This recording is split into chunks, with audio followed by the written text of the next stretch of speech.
ce matin sur Radio J, on l'a donc appris hier, la disparition du pape François. Son corps a été mis en bière hier à 20h lors d'une cérémonie officielle qui a eu lieu dans la chapelle de la résidence Sainte-Marthe au Vatican. Le pape François qui nous a quittés à l'âge de 88 ans. Pour en parler, nous sommes en direct avec le père Patrick Desbois, prêtre catholique français, président de l'association Yachad in Unum. Bonjour.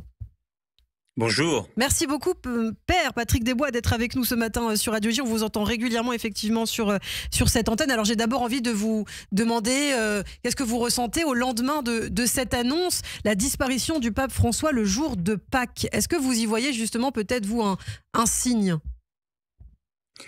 Ah non, moi je vois pas du tout de signe. Moi je vois qu'il est décédé et que c'est d'abord un moment de tristesse. Qui touche l'ensemble des catholiques. Vous savez que le pape, c'est pour eux, c'est pas le chef d'État des catholiques. Hein. Ouais. Il a un rôle religieux au sein vraiment de la foi catholique. Et c'est un pape tout à fait atypique qui nous venait d'Amérique latine. C'est le premier pape qui n'est pas européen depuis le 8e siècle. Donc on sort d'une période, je dirais, tout à fait nouvelle qui nous a touché d'une part ou d'une autre, mais en tout cas pour le moment on est d'abord dans la période du deuil et pas dans la période des évaluations.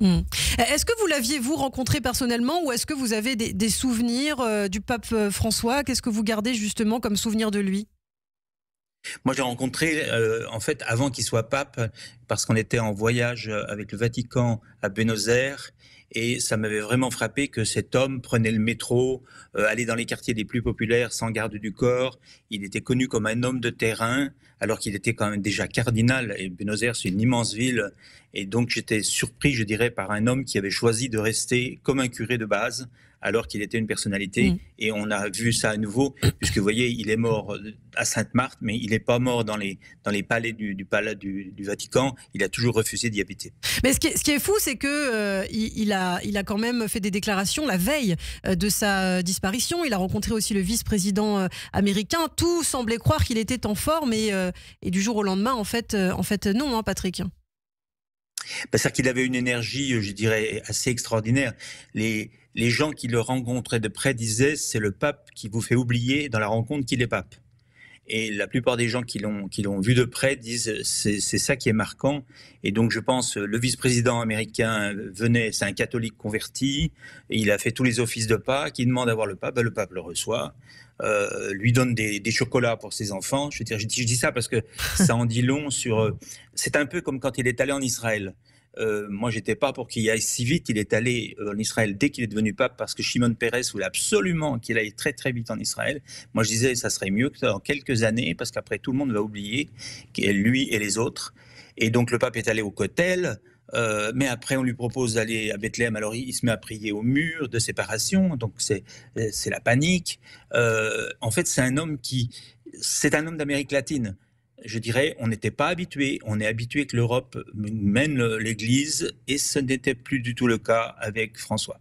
Alors toutefois, c'est vrai, vous parlez d'Israël, le père Patrick Desbois, ces derniers mois, a tenu des propos qui ont pu choquer. Israël a exprimé sa consternation, notamment face à la tendance du Vatican dernièrement à exalter les discours palestiniens. On a vu notamment le pape François devant un bébé qui portait un kéfier. On l'a vu aussi dire qu'il fallait enquêter pour savoir s'il y avait génocide dans la bande de Gaza. Comment vous évaluez, vous, cette relation entre le pape François et l'État d'Israël ?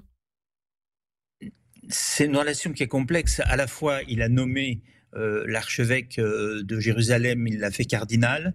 Les gens ne savent pas, mais l'archevêque de Jérusalem parle d'abord hébreu, puisqu'il était responsable des catholiques qui parlaient hébreu. Moi, je le connais depuis longtemps. C'est un acte énorme. C'est un Italien, c'est pas un Palestinien.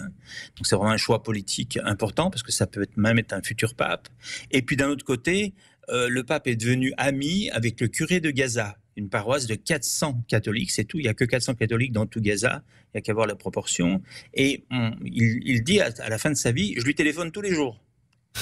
Et donc, voilà. Ouais. C'est l'Amérique latine. C'est pas quelqu'un qu'on pouvait mettre dans un bocal, ce pape-là. Hein. Vous vous rendez compte de ses voyages ? Il a été allé en Mongolie, il est allé au Bangladesh, il est allé en Irak, et il n'est jamais allé en Allemagne, et jamais non plus à Paris. Je dis ça parce que il a vu toute l'Église par la périphérie, donc on est très très surpris, très décontenancé. Et en plus, il a nommé des cardinaux dans la plupart de ces pays. Donc, c'est eux qui vont choisir le pape. Parce que le pape va être élu parmi ces gens-là. Donc, je dirais, l'état même des cardinaux est complètement transformé par le pape François. Et je dirais, sa question, vous voyez, le Congrès juif mondial vient de le remercier, le pape. Il avait d'excellentes relations avec le Congrès juif mondial et aussi d'excellentes relations avec le curé de Gaza. Voilà, et je dirais, débrouillez-vous si vous voulez avoir une synthèse. Mais alors c'est vrai, on parle effectivement de l'antisémitisme très souvent sur cette antenne. Dans son dernier discours, il a dit, notamment, il a dénoncé l'antisémitisme. Il a dit que l'antisémitisme se répandait partout. Ouais. C'est incroyable que la veille de mourir, parce qu'il n'était pas en forme, je ne sais pas si vous l'avez vu à la télévision, mais ça n'allait pas du tout. La veille de mourir, il répète que l'antisémitisme se répand partout et qu'il faut combattre l'antisémitisme. Moi, écoutez, je connais bien l'histoire de l'Église. J'ai jamais vu un pape avant de mourir qui dit qu'il faut condamner l'antisémitisme et le combattre. Donc je dirais, ça montre qui est le bonhomme. Mais il pouvait en même temps, dans la même phrase d'après, dire un mot pour Gaza. Mais moi, je retiendrai cette phrase sur l'antisémitisme parce que ça veut dire que quand même, n'oubliez pas qu'il parle à 1 milliard de personnes et il y en a qui n'ont jamais vu un juif de leur vie et qui ne connaissent rien de tout ça. Donc il y a des catholiques qui vivent très très loin de l'Europe et du Moyen-Orient. Donc moi je pense qu'il est resté dans la même tradition, mais c'était un homme libre et un homme qui nous venait d'ailleurs. Et comme vous savez bien, les Européens, quand ça vient d'ailleurs, ils sont pas très chauds. Il venait d'ailleurs, effectivement. Il a vraiment marqué sa différence avec les anciens papes, notamment Patrick Desbois. Vous avez vraiment vu cette différence entre lui et les anciens?